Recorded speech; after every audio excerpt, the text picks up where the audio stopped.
Hello, my brothers, Bill Carter. I want to talk to you today about freedom, and not a patriotic or nationalistic feel-good freedom, but the kind of universal freedom for which so many have given their very lives. True freedom is the cornerstone of Freemasonry. It's woven into the very fabric of who we are as Masons, and without freedom, there can be no enlightenment, no growth, no pursuit of truth. Freedom isn't just a luxury.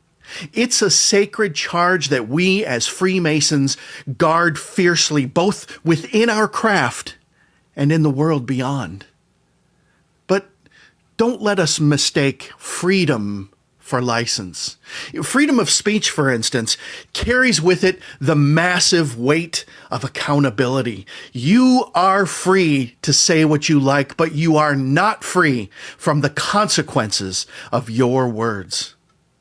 A Mason constantly endeavors to speak with honesty, but that honesty must also be tempered by wisdom and with a heart toward a brotherhood of enlightenment and transformation.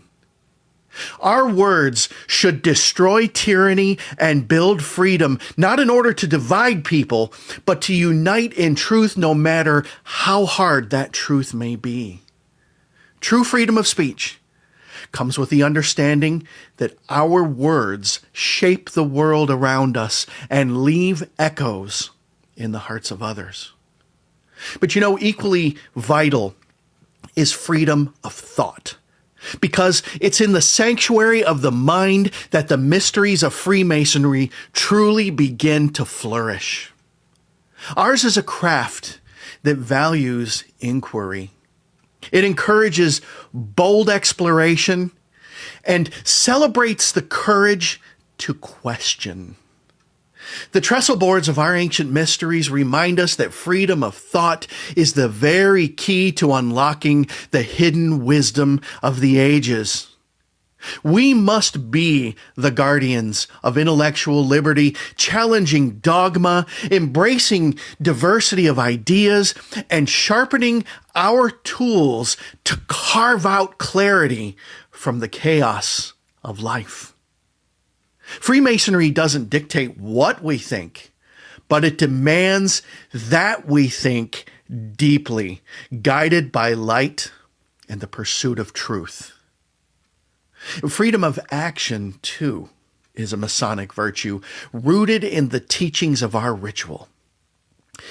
It's the liberty to walk uprightly in our dealings with others, to circumscribe our own desires, and to keep our passions within the due bounds of effectively blazing forth with our sacred flame. The ancient mysteries, alluded to in our trestle boards, remind us that our actions, just like the marks of a skilled craftsman, leave a legacy for generations to study and from which to progress even further than we had ever hoped. In our freedom to act, let us always build wisely, ensuring that the structures of our lives are founded on virtue and integrity. And finally, my brothers, let's not forget the most profound freedom of all, the freedom from the societal bonds and labels that seek to divide us.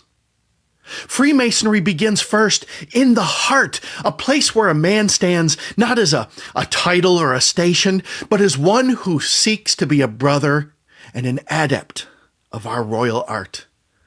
Within the protected sacred walls of our lodges, we are equals, not united by our wealth or our worldly status, but by our shared oath to commit to the spread of light and truth, no matter how difficult to say or how much it upsets an establishment that seeks above all else to create feeble consumers. It's this freedom, the freedom to see each other for who we truly are, that defines us as Masons and elevates us above the divisions of the profane world. And so to those that are watching this, that that may not be Freemasons, this is but one element that feeds our sacred flame. And to my dear Masonic brothers, I charge you to cherish and defend these freedoms. Speak with wisdom, think with clarity, act with integrity and fierce determination, and embrace each other as fellow seekers and builders in the great work of Freemasonry. We will be the living embodiment of liberty, an example for the world, and a reminder that true freedom begins not in laws or in governments, but in the enlightened hearts of men. Thank you, my brethren, and be legendary.